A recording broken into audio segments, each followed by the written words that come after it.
ka gudub haddii aadan ahayn arday bilow ah.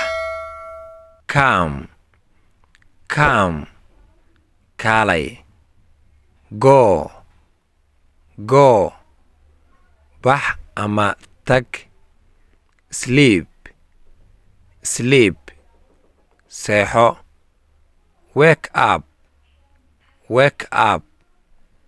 kac ama toos. Stand up,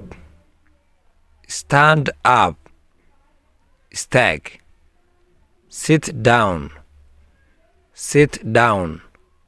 fariiso. Run, orod ama carar. Walk, soco. Clap, sacbi. Talk, hadal. Wash, dhaq.